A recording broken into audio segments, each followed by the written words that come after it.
Hello and welcome to किताज़म union. आज की इस छोटी सी वीडियो में I want to talk about C S S ऐसे को इतना कॉम्प्लिकेटेड बना दिया गया है कि इसके जो नाम नहाद एक्सपर्ट हैं तो वो करोड़ों की तादाद में जो है वो पैसे बटोर रहे हैं, करोड़ों रुपए, और फिर भी पासिंग रेट वही 300-400 होता है। मैं थोड़ा-सा अपना व्यू इसके ऊपर बात करना चाहता हूँ, और मैं सबसे पहले तो ये बता दूँ कि मैं कोई एक्सपर्ट नहीं हूँ और ना मेरा इससे यानी कि लेना-देना है अकेडमी से, ना मेरा कोई इंग्लिश से एज़ सच इंग्लिश का बैकग्राउंड नहीं है। लेकिन आवाम की सुन-सुन के जो हमारे कान पक गए हैं, तो मैंने कहा 2-4 वर्ड, हर कोई एक्सपर्ट बना हुआ है तो हम भी बोल लें। तो क्यों ना आज हम थोड़ा-सा इंग्लिश ऐसे के बारे में बात करें विद रिस्पेक्ट टू सीएसएस। सबसे पहले जी, इसको पता नहीं क्या-क्या टाइप्स सीएसएस के हवाले से बनी हुई हैं। तो ऐसे बेसिकली होता क्या है, कैसे बनता है, आपको वो चीज़ें मेरे ख़्याल में पता होनी चाहिए। बेसिक बिल्डिंग ब्लॉक्स, फिर आप बेशक इसको जो कहते रहें तो उसकी तरफ बंदा जा सकता है। सबसे पहले ऐसे लिखने के लिए आपको क्या चीज़ ज़रूरत होती है? सबसे बेसिक जो चीज़ है वो वर्ड्स हैं। वर्ड्स के लिए आपको पता है ज़रूरी है कि आप उस लैंग्वेज से वाकिफ़ हों, उससे वाबस्ता हों थोड़े बहुत। तो इसका मतलब ये है कि आपको इंग्लिश लैंग्वेज से थोड़ी बहुत नो हाउ होनी चाहिए। ये जो वर्ड्स हैं, ये वर्ड्स आपका सेंटेंस फॉर्मेशन में जो है वो बेसिक रोल प्ले करते हैं, उसके बिल्डिंग ब्लॉक्स हैं। अब चलो, हमारे पास वर्ड भी आ गए, सेंटेंस भी आ गए, तो हम ऐसे कैसे लिखें भाई, ये भी अब एक मसला है। अब वर्ड जो हैं वो सेंटेंस के बिल्डिंग ब्लॉक हैं। अब सेंटेंस जो हैं वो आगे बिल्डिंग ब्लॉक्स हैं एक पैराग्राफ की। अब पैराग्राफ क्या होता है, इस पे आपको हज़ारों वीडियोस मिल जाएंगी, लेकिन हम किसी एक्सपर्ट का सुन लेते हैं। एक इंग्लिश एक्सपर्ट ने इसके ऊपर आर्टिकल लिखा है, और आप जाके बेशक ट्रिब्यून पे, एक पाकिस्तानी भी थोड़ा बहुत लिखता रहता है कि आप राइटिंग कैसे करें, आप पैराग्राफ कैसे लिखें, आप अगले को बात समझाएं कैसे। तो हम वो एक्सपर्ट वाली चीज़ ज़्यादा बेहतर है वो देखें। तो एक जाफरी ऑरबक हैं जो बहुत बड़े प्रोफेसर हैं, तो उन्होंने लिखा है कि जी पैराग्राफ क्या होता है और पैराग्राफ लिखते कैसे हैं। पैराग्राफ, हमने बात की सेंटेंसेस, इसके बिल्डिंग ब्लॉक, तो यानी कि ये हो गया ग्रुप ऑफ सेंटेंसेस। अब ग्रुप ऑफ सेंटेंसेस हम ऊट पटांग से भी साथ लगा दें फॉर एग्ज़ाम्पल, तो इसका ये मतलब तो नहीं कि हमारा पैराग्राफ बन जाएगा। इसकी भी एक कंस्ट्रक्शन होनी चाहिए, और ऐसी कंस्ट्रक्शन हो कि जिसको हम बात कन्वे करना चाह रहे हो तो उसको ये बात समझ आ जाए कि हम क्या कह रहे हैं। तो पैराग्राफ को फिर हम डिवाइड करते हैं जी। सबसे पहले तो कोई भी इसका इंट्रोडक्टरी सेंटेंस होना चाहिए जो हमें बताए कि भाई बात क्या हो रही है, या इसको टॉपिक सेंटेंस भी कहते हैं या टाइटल सेंटेंस भी कहते हैं, यानी कि वो हमें बात समझा दे, पहला सेंटेंस। ठीक है, उसके बाद फिर ये पैराग्राफ की ये बॉडी होती है कि ये आपका टाइटल सेंटेंस, ये दरमियान में आपके सपोर्टिंग या डेवलपिंग सेंटेंस या एक्सप्लेनेटरी सेंटेंस, जो आपको बताएंगे कि इसके अंदर पैराग्राफ किस चीज़ की बात कर रहा है। फिर एक कंक्लूडिंग या फाइनल सेंटेंस। अच्छा, इन चीज़ों से मिल के अब पैराग्राफ बनता है, और इसी तरह फिर पैराग्राफ आ जाएंगे ऐसे फॉर्मेशन के ऊपर कि हम ऐसे अब कैसे बनाएं। चलो, हमें ये तो पता लग गया कि जी पैराग्राफ हम बना सकते हैं। तो यही फॉर्मेट जो है वो बेसिकली आता है फिर ऐसे के लिए भी। अच्छा, ऐसे आपको मैं एक थोड़ा-सा अपना आइडिया ये बता दूँ कि ऐसे बेसिकली जनरली आप इससे क्या समझते हैं कि ये आपका ऐसे है फॉर एग्ज़ाम्पल, जो पहले हमने बात की कि ये टाइटल सेंटेंस होता है, तो टाइटल सेंटेंस यानी कि आपका यहाँ पे एक पैराग्राफ होगा जो आपको टॉपिक से इंट्रोड्यूस कराएगा। आप यहाँ पे भी कह सकते हैं कि टॉपिक पैराग्राफ, या इसको हर कोई अपने नाम दे देता है, तो इसको बेसिकली इंट्रोडक्शन ही हम रखते हैं जिस तरह और आवाम भी रखती है। ये जो जगह है यहाँ पे आपने सपोर्टिंग पैराग्राफ या जिसको मेन बॉडी कहते हैं, यहाँ पे आपने अपने पैराग्राफ्स देने हैं। अच्छा, ये पैराग्राफ्स के बाद फिर आखिरी आपका कंक्लूडिंग पैराग्राफ आता है, यानी कि ये पैराग्राफ की बिग आप रिप्रेजेंटेशन कह सकते हैं, लेकिन ये थोड़ा बहुत डिफरेंट है। अच्छा, अब आ जाते हैं जी, चलो ठीक है, हमने ये भी देख लिया कि ऐसे की जो इंट्रोडक्शन से लेके और फिर मेन बॉडी और कंक्लूजन लिखते हैं, ये तो हमें पता है, ये तो हर कोई यही कहता है। हमें ये बताएं कि हम ऐसे लिखें कैसे, अगर CSS में हमसे कोई पूछता है, और उसके हवाले से अब हम ऐसे कहाँ से लिख के लाएं भाई, हमारा कहाँ से ये कंस्ट्रक्शन होगी। अब CSS के जो एग्ज़ामिनर हैं उसने आपको कुछ भी नहीं कहा सिवाय चंद वर्ड्स के, और वही वर्ड्स आपका सिलेबस भी हैं, आपका ऐसे का डिज़ाइन भी है, सब चीज़ है। अच्छा, वो कहता है कि जी एक तो आपका जो राइट एंड ऐसे आपको गाइडलाइन में कहता है, जो आपको शो हो जाएगा, वो कहता है कि जी यूजिंग एक्सपोजिशन, आप ऐसे लिखें यूजिंग एक्सपोजिशन, नरेशन जिसमें नरेशन भी हो, आर्गुमेंटेशन भी हो। ये बात आपने आर्गुमेंटेशन वाली याद रखनी है, क्योंकि इसी के ऊपर अवाम ने इसको जो है वो अपने अपने आइडियाज़ दिए हैं। आर्गुमेंटेशन आ गई, फिर उसने कहा जी डिस्क्रिप्शन, फिर उसने ऑर्गेनाइजेशन या इसको टेक्निकल ट्रीटमेंट कहा है पीएमएस में। पीएमएस में थोड़ा उसने कह दिया है कि आउटलाइन लाजमी बनाए। सीएसएस में उसने आपको ये बेसिक ऐसे के ऊपर लिखा होता है कि आपने exposition, narration, argumentation, description, organization और टेक्निकल ट्रीटमेंट के साथ फ़लाँ फ़लाँ टॉपिक पे ऐसे लिखना है। अब सीएसएस वाले जो मुखय्यर हजरात, जब जिनको हम कहते हैं, जो एकेडमीज़ में या हर जगह पे पढ़ा रहे हैं, हर किसी का अपना एक आइडिया, और सबके आइडियाज़ ठीक हैं, मैं गलत नहीं कह रहा, लेकिन उसको इस चीज़ को इतना हार्ड एंड फास्ट रिजिड बना देना, तो वो थोड़ा सा प्रॉब्लम क्रिएट करता है स्टूडेंट्स के लिए। क्यों? अब इन्होंने इस ऐसे की ना पता नहीं कहाँ से टाइप्स बना दिए हैं कि जी एक ऐसे होता है जिसको कहते हैं जी एब्स्ट्रैक्ट ऐसे,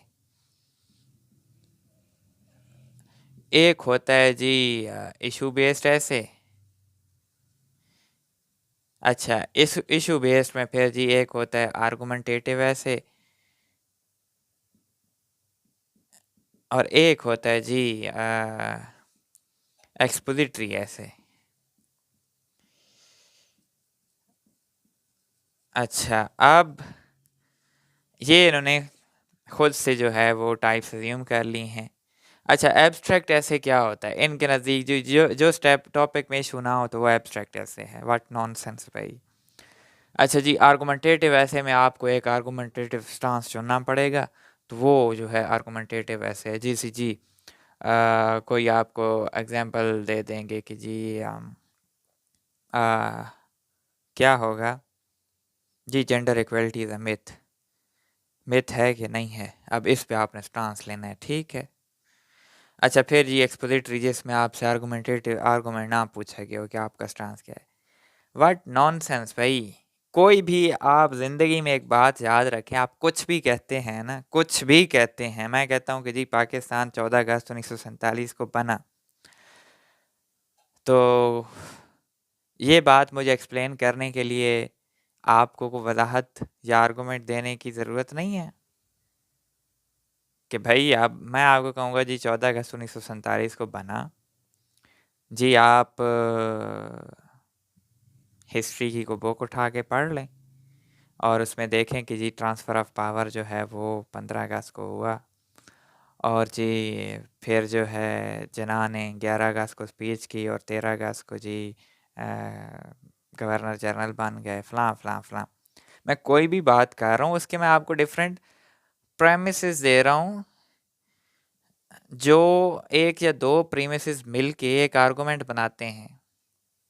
मैं कुछ भी बोल रहा हूँ, आपने कुछ भी ज़िंदगी में बोलना है तो आप बेसिकली कुछ ना कुछ आर्गूमेंट दे रहे होते हैं, कुछ ना कुछ बयान कर रहे होते हैं, कुछ ना कुछ वजाहत दे रहे होते हैं, दलाइल दे रहे होते हैं। दलाइल के बगैर तो आपकी बात का वज़न ही नहीं होता। तो ये जो आर्गूमेंट वाली बात है, ये सिर्फ आर्गूमेंटेटिव ऐसे के लिए नहीं है, ये दुनिया जहान का आप कुछ भी राइट अप करते हैं उसमें ये शामिल होगी। अगर कोई आपको ये कहता है कि नहीं जी आर्गूमेंटेटिव ऐसे में सिर्फ आर्गूमेंट्स दिए जाते हैं, तो वो बात गलत है। अच्छा, एक्सपोजिटरी एक्सपोजिटरी बेसिकली एक्सपोजिशन से निकला है, एक्सप्लेनेशन से, कि जो चीज़ आपको बात तो राइटर ने बयान की है, क्वेश्चनर जिसने आपको क्वेश्चन किया है वो आपसे उसकी वजाहत मांग रहा है, एक्सपोजिशन, आप उसको एक्सप्लेन करें। ठीक है, वो कुछ भी चीज़ हो सकती है। अच्छा, फिर एब्स्ट्रैक्ट ऐसे जिसका पता नहीं अब एब्स्ट्रैक्ट कहाँ से इन्होंने निकाल लिया है, क्योंकि जी एब्स्ट्रैक्ट हम इसका को हम निकाल नहीं सकते टॉपिक का कि क्या बात पूछ रहे, तो हम इसको एब्स्ट्रैक्ट कह देते हैं। जैसे जी होप, इस बार टॉपिक आया था ड्राइविंग फोर्स इन लाइफ। अच्छा, क्या ये टॉपिक आर्गुमेंटेटिव नहीं है, इसमें आर्गुमेंट्स नहीं दे सकते? होप आपने एक्सप्लेन करना है ना, होप कैसे ड्राइविंग फोर्स है लाइफ में, इसी के ऊपर तो आपने दलाइल देने हैं। वही बात तो ये पूछ रहे नहीं जी, ये एब्स्ट्रैक्ट ऐसे है।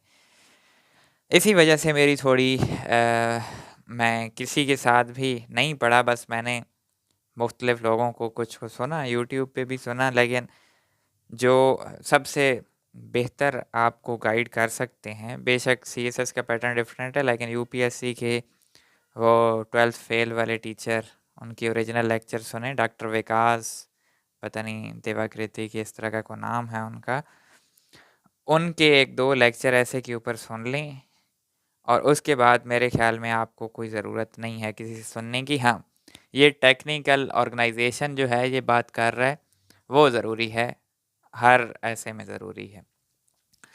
ऑर्गेनाइजेशन से क्या मुराद है? ऑर्गेनाइजेशन से मुराद है कि आपका इंट्रोडक्शन हो, स्ट्रक्चर हो, कंक्लूजन हो, इसके अलावा ये ओवरऑल आपने इतना बड़ा 20-22 पेज लिखे हैं, इसका हमें कोई स्ट्रक्चर दें कि आप जा कैसे रहें।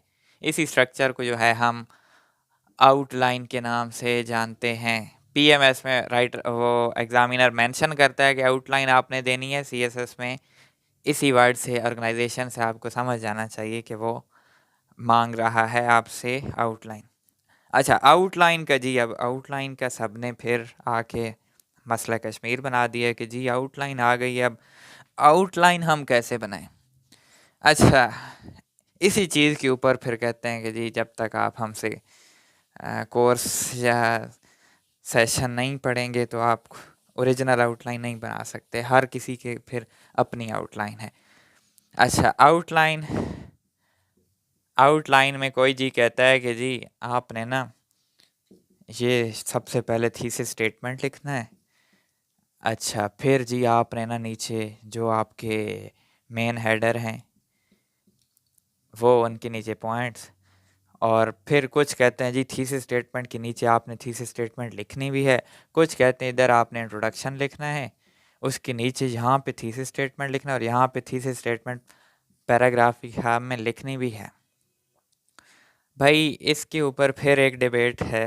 मेरा आइडिया ये है, थीसिस फिर पीएचडी में थीसिस करते हैं। थीसिस आप पहले एक अपना प्रीमिसेस देते हैं कि ये चीज़ है, इसको मैंने साबित करना है, और जब थीसिस करते हैं तो एंड पे आप उसको साबित करते हैं। हो सकता है वो गलत भी हो सकता है। ये आप किसी तरह भी लिखें, यहाँ पे ये मेन बॉडी होती है, किसी तरह से भी लिखें, मेरे ख्याल से ये मैटर नहीं करता। आप एक ज़ेरिया मुश्ताक का मैं इंटरव्यू देख रहा था, उसने इंट्रोडक्शन लिखा, इंट्रोडक्शन में उसने इंपॉर्टेंट बुलेट पॉइंट्स लिखे कि इसमें मैं क्या क्या लिख रही हूँ, फिर उसने मेन हेडर्स बताए, फिर उसने मेन हेडर के नीचे पॉइंट लिखे, फिर मेन हेडर, इस तरह पॉइंट, फिर आगे कंक्लूजन उसने लिखा, और उसके 80 मार्क्स आए। और ये जो उसका पैटर्न था, वो सीएसएस के जितने भी बता रहे हैं उनसे सारों से जो है, सारों के नज़दीक वो पैटर्न गलत था, लेकिन उसके 80 मार्क्स कहाँ से आ गए? इसका मतलब ये है कि एग्जामिनर को कुछ नहीं लेना देना कि आप जो है थीसिस स्टेटमेंट इधर लिखते हैं, इंट्रोडक्शन इधर लिखते हैं, उससे लेना देना नहीं। आपने इंट्रोडक्शन लिखा, बेशक आप इंट्रोडक्शन के नीचे कुछ पॉइंट्स दे दें, ए बी आपने इसमें क्या लिखना है, दें ना दें, मैं बेसिकली नहीं देता। फिर मेन हेडर, आपका कोई भी टॉपिक है, कम अज़ कम अगर pros and cons of globalization है तो पहले प्रोज का आएगा, फिर कॉन्स का आएगा। इसके बाद आपने इम्पैक्ट्स वगैरह पे नहीं जाना, कंक्लूड करें। जो रेलेवेंस एक बात करता है एग्जामिनर, आपने रेलेवेंट ही रहना है, रेलेवेंस के अलावा आपने कुछ नहीं सोचना। अच्छा, ये आपका ऐसे आ गया। अब जो लास्ट टाइम पेपर हुआ था उसमें सारे ऐसे ऐसे आए थे जो यानी कि मॉडर्न, उनके नज़दीक इशू बेस्ड थे जो आपको टीचिंग कर रहे हैं, जैसे पाथवेज टू प्रॉस्पेरिटी। अच्छा, पाथवेज टू प्रॉस्पेरिटी, क्या इसमें आर्गुमेंट्स नहीं हैं कि क्या पाथवेज हैं भाई? अगर पाकिस्तान टैक्स रिफॉर्म्स करे, ये अब साबित आपने करना है कि टैक्स रिफॉर्म जो है पाथवे टू प्रॉस्पेरिटी है, सेम बी। अच्छा जी, इंक्लूसिव इंस्टीट्यूशन होने चाहिए, क्या इसका आपने आर्गुमेंट? ये आर्गुमेंट नहीं है जो आप एक्सपोजिटरी ऐसे दूसरों के नज़दीक जो आपको एकेडमीज में बता रहे हैं, इसमें तो आपने आर्गुमेंट ही देना है ना। इसी तरह मतलब जितने भी टॉपिक्स हैं इनमें आपने आर्गुमेंट ज़रूर देना है। हाँ, कुछ भी अब एक होता है कि आप दो चीज़ें आपको दिए जाते हैं, उनमें से आपको एक चूज़ करना पड़ता है। अच्छा, इसमें अब हम कोई कि जी पाकिस्तान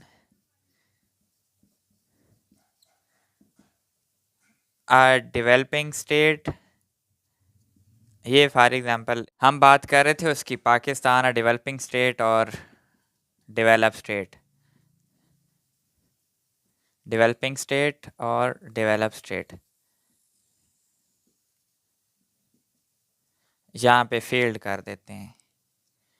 अब इनमें से आप एक के ऊपर स्टांस लेके उसको जस्टिफाई करते हैं, या तो डेवलपिंग स्टेट पे या इस पे, लेकिन इसमें आर्गुमेंट देना है इसके आर्गुमेंट्स को रिबटल करने के लिए। ओवरऑल आप किसी भी टॉपिक में जो है वो आर्गुमेंट देते हैं। अच्छा, फाइनल चीज़ें, स्ट्रक्चर आपको पता होना चाहिए, आउटलाइन एक अच्छी सी होनी चाहिए, रेलेवेंट हो, ऐसे ग्रामेटिकली ठीक हो, कंटेंट अच्छा हो, सेंटेंस स्ट्रक्चर ठीक हो, सादा इंग्लिश, कोई भी आप शेक्सपियर ना बने।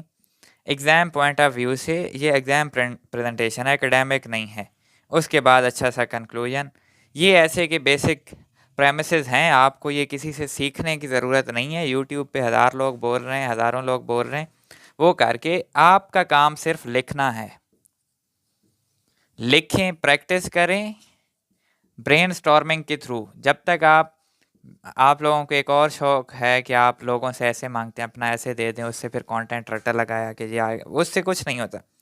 आपका काम है टॉपिक चुनें, यूथ फ्यूचर फॉर एग्जांपल, इस पे बैठ जाएं, बेशक आपका सारा दिन आ जाए, बैठें अपने दिमाग में सोचें कि यार यूथ फ्यूचर क्या हो सकता है, क्या यूथ जो है उसका फ्यूचर जो है वो टेक्नोलॉजी से रिलेटेड अच्छा हो सकता है, क्या एंक्शियस फ्यूचर हो सकता है जिस तरह टेक्नोलॉजी है आ रही है, ब्राइट फ्यूचर हो सकता है। मतलब अपने दिमाग में कुछ भी आइडियाज़ सोचें, उनको लिखें। फिर आपका काम है एक अच्छे इंग्लिश के टीचर से आपने अपनी मिस्टेक्स चेक करानी है, ग्रामर की मिस्टेक। किसी सीएसपी के पास जो है, जो जिसका सीएसएस ऐसे पास हो गया, उसका ये मतलब नहीं कि वो इंग्लिश का एक्सपर्ट बन गए। इंग्लिश की टीचर से चेक कराएं। मैं अपने दोस्तों के साथ, मेरे दोस्त हैं वो सारा कुछ मुझे ही चेक कराते हैं, क्योंकि वो कहते हैं कि हमें किसी पे भरोसा नहीं है। क्योंकि इंग्लिश हम जो पढ़ते हैं किताबें पढ़ पढ़ के और हिस्ट्री पढ़ के, पेपर लिख लिख के, असाइनमेंट्स बना के हिस्ट्री, तो वो हिस्ट्री ने हमें जो है ना सिखा दिया बहुत सा, लेकिन हमको एक्सपर्ट नहीं है। ना मैं अपने दोस्तों को कहता हूँ कि ना वो एक्सपर्ट है ना हम, लेकिन हम एक दूसरे की चीज़ें चेक करते हैं। कल भी मुझे एक दोस्त ने ऐसे भेजा, मैंने चेक किया और उसको बड़ा मज़ा आया। फिर मैं किसी को भेज देता हूँ अपने दोस्त को, क्योंकि आप खुद लिख रहे होते हैं तो आप बोर हो जाते हैं, अपनी मिस्टेक्स बार बार आप चेक नहीं कर सकते। लेकिन हाँ, 3-4 दिन बाद अपना लिखा हुआ ऐसे देखेंगे, आप उसको खुद रेड कर देंगे, क्योंकि ये इंट्यूशन होती है। आप खुद ग्रामेटिकल मिस्टेक्स बाद में अपनी निकाल सकते हैं, क्योंकि जब आप खुद लिख रहे होते हैं फ्लो में तो उस वक्त डिफरेंट होता है। तो ये चीज़ें आप फॉलो करें, आपको कहीं से पढ़ने की ज़रूरत नहीं है, सिर्फ प्रैक्टिस करें, अच्छी सी लिखें, और कंटेंट जो है वो अच्छा पढ़ने से आपके पास आहिस्ता आहिस्ता आ जाएगा। तो यही सिर्फ इंग्लिश ऐसे है, इसको बहुत ज़्यादा को फ़िलोसॉफ़िकल और कॉम्प्लेक्स बनाने की ज़रूरत नहीं है। आपका काम जो है वो आइडियाज़ को कंपाइल करके ऑर्गेनाइज्ड फॉर्म में लिखना है, इसको ऐसे कहते हैं। और इंशाल्लाह hope for the best, see you in the next video. अल्लाह हाफ़िज़।